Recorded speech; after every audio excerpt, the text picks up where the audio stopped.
বাম আমলের সরকারি কর্মচারী রাম আমলের গাঁজা চাষী মনে হচ্ছে কি করে সম্ভব, তাই বাস্তব। এমনই একটি ঘটনা দেখা গেল কমলাসাগর বিধানসভা দেবীপুর রাজারটিলা এলাকায়। আর সেই সরকারি কর্মচারীর ফাঁদে পড়ে আজ একটি পরিবার নিঃস্ব। দুই সন্তানের পিতাকে গাঁজা চাষের লোভ দেখিয়ে শেষ পর্যন্ত খুন করে নিল গাড়ির চাপা দিয়ে। আর এই ঘটনা ছড়িয়ে পড়তেই দেবীপুর রাজারটিলা এলাকায় চাঞ্চল্য ছড়িয়ে পড়েছে। পাশাপাশি বাম আমলের সরকারি কর্মচারী বর্তমানে যিনি দেবীপুর পশু খামারে সরকারি কর্মচারী হিসেবে রয়েছেন, তার নাম ভদ্র দাসের কঠোর শাস্তির দাবি তুলেছে। তার বাড়ি দেবীপুর বাজারের পাশে। ঘটনার বিবরণে প্রকাশ, দেবীপুর বাজার এলাকার দেবীপুর পশু খামারের সরকারি কর্মচারী ভদ্র দাস দীর্ঘদিন যাবৎ খয়েরপুর রাজচন্তায় গাঁজা চাষ করে আসছে। যদিও একটা সময় দেবীপুর পশু খামার এবং কমলাসাগর বিভিন্ন এলাকার মধ্যে তিনি গাঁজা চাষী ছিলেন সরকারি কর্মচারী হওয়ার পরেও। পরবর্তী সময়ে বাম সরকার পতনের পর বিজেপি সরকার আসার পর প্রশাসন পূর্বেই তুলনায় কঠোর হয়ে যাওয়াতে কমলাসাগর বিধানসভায় পূর্বের তুলনায় অনেক গাঁজা চাষী কমে যায়। পরবর্তী সময়ে সেই গাঁজা চাষীরা রাজ্যের বিভিন্ন আনাচে কানাচে গাঁজা চাষে মেতে ওঠে, বিশেষ করে খয়েরপুর রাজচন্তায় সহ বিভিন্ন এলাকায়।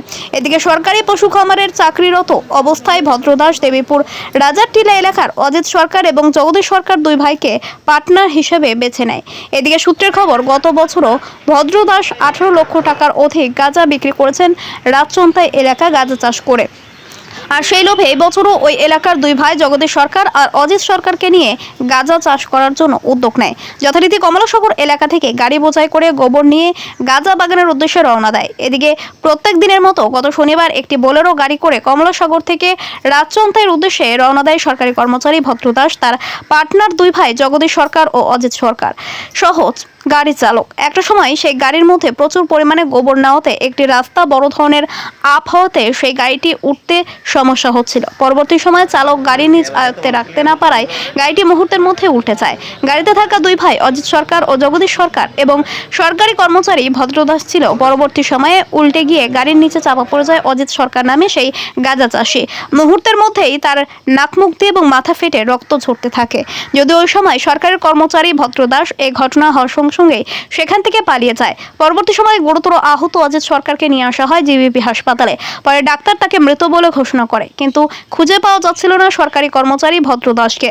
পুলিশের এবং লোকের ভয় পেয়ে সেখান থেকে পালিয়ে যায়, কিন্তু ঘটনার 2 দিন পরেও তাকে কেউ খুঁজে পাচ্ছিল না। এদিকে দুই ছেলে সন্তানের বাবা অজিত সরকার সহজ সরল প্রকৃতির অসহায় তাদের দুই ভাইকে সরকারি কর্মচারী ভদ্রদাস অতি লোভ দেখিয়ে বাড়ি থেকে নিয়ে যায় গাঁজা চাষের জন্য রাজচন্তায়। আর শেষ পর্যন্ত সেই ভদ্রদাসের কথা শুনে দুই ছেলে তার বাবাকে হারাতে হলো।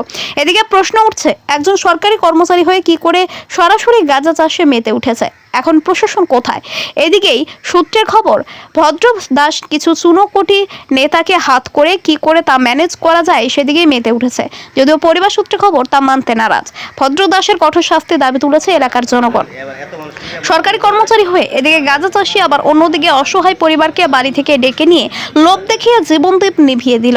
অন্যদিকে মধুপুর এলাকার গাড়ি চালককে গ্রেপ্তার করেছে পুলিশ।